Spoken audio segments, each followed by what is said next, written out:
రాష్ట్రంలో అలాగే అనంతపురం ఉమ్మడి జిల్లాలో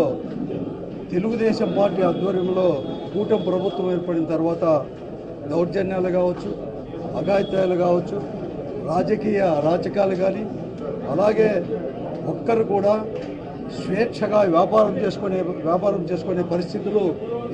ఈ జిల్లాలో కూడా తెలుగుదేశం పార్టీ నాయకులు, ముఖ్యంగా తెలుగుదేశం పార్టీకి చెందిన ప్రజాప్రతినిధులు, శాసనసభ్యులంతా కూడా కల్పిస్తూనే ఉన్నారు. అలాగే ఈరోజు అనంతపురం జిల్లాలో కొన్ని పరిస్థితుల దృష్ట్యా జరిగిన ఈ ఎంపీపీ మండలాధ్యక్షులు కానీ, ఉపాధ్యక్షులు ఉప ఎన్నికల్లో కూడా వారికి బలము లేకపోయినా,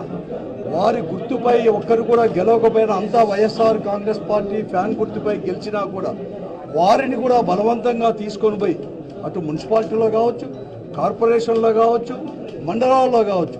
ఇవన్నీ కూడా తీసుకొని పోయి ఆ సీట్లో బలవంతంగా కూర్చోబెట్టుకోవాలని చెప్పేసి దానికోసం పోలీసు వారిని, రెవెన్యూ అధికారులను కూడా అడ్డం పెట్టుకొని చేస్తున్న అరాచకాలు ఇవన్నీ కూడా గమనించేది కాకుండా ఈరోజు మొన్న జరిగిన ఉప ఎన్నికల్లో కూడా ముఖ్యంగా రామగిరి మండలంలోని రామగిరి మండల అధ్యక్షులు కావచ్చు, అలాగే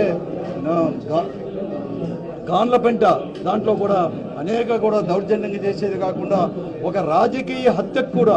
ఈరోజు పాల్పడడం నిజంగా కూడా లింగమయ్యని కూడా చంపబడిన విషయాలు కూడా ఇవన్నీ కూడా తెలుసు. అంతేకాదు స్వేచ్ఛగా ఎవరు కానీ రియల్ ఎస్టేట్ చేసే వ్యాపారస్తులను కూడా బెదిరించి ఈ జిల్లాలో ఎలా కూడా దండుకుంటున్నారో తెలుగుదేశం పార్టీ, ముఖ్యంగా శాసనసభ్యులు కూడా జిల్లా అంతా కూడా, ఉమ్మడి జిల్లా అంతా కూడా వ్యాపించి కూడా ఉంది. అలాగే మరీ ముఖ్యంగా కూడా పోలీసు వారిని అడ్డం పెట్టుకున్నారు. ఈరోజు నిజంగా కూడా ఈ జిల్లాలో, ఉమ్మడి అనంతపురం జిల్లాలో ఏం జరుగుతూ ఉందంటే అందరికీ కూడా తెలిసినట్టు ఈ 10 నెలల్లో కూడా వారి హామీలు నెరవేర్చకపోగా పోలీస్ అంటే ఎస్పీ డ్రెస్నే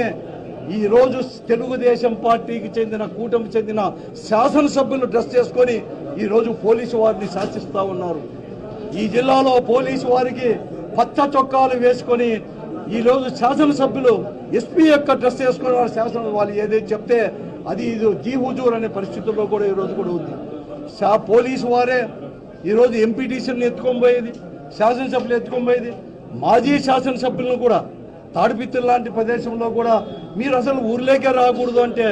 ఆ గ్రామానికి రాకూడదు, ఆ నియోజకవర్గానికి రాకూడదు, మీ సొంత ఇల్లున్నా కూడా రాకూడదు అంటే దాన్నే అమలు పరిచేకి ఈరోజు ఈ జిల్లాలో కూడా పోలీసు వారు, పోలీసు అధికారులు కూడా ఎలా జరుగుతున్న ప్రతి ఒక్కరికి కూడా తెలుసు. అందుకోసమే ఈరోజు ఇక్కడ జరుగుతున్న దురాఘాతాలని కూడా ఎదుర్కొంటున్న వైఎస్ఆర్ కాంగ్రెస్ పార్టీల కష్టాలకు నేనున్నాను,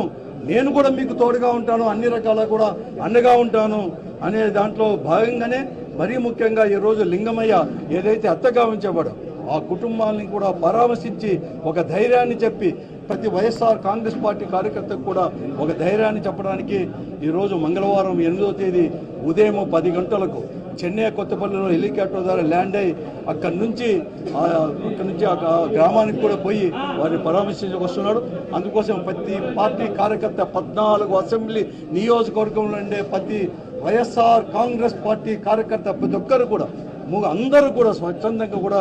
తరలి వచ్చేసి మేము ఉన్నాము అని చెప్పేసి జిల్లా ప్రజలకు కూడా ఒక అండ, ప్రజాస్వామ్యాన్ని పరిరక్షించుకుంటామని చెప్పి ఒక అండగా ఉంటామని చెప్పేసి ఒక మెసేజ్ని ఇవ్వాల్సిన బాధ్యత ప్రతి వైఎస్ఆర్ కాంగ్రెస్ పార్టీ కార్యకర్తలు, కాబట్టి అందరూ కూడా తరలి రావాలని చెప్పేసి కోరుతున్నాను.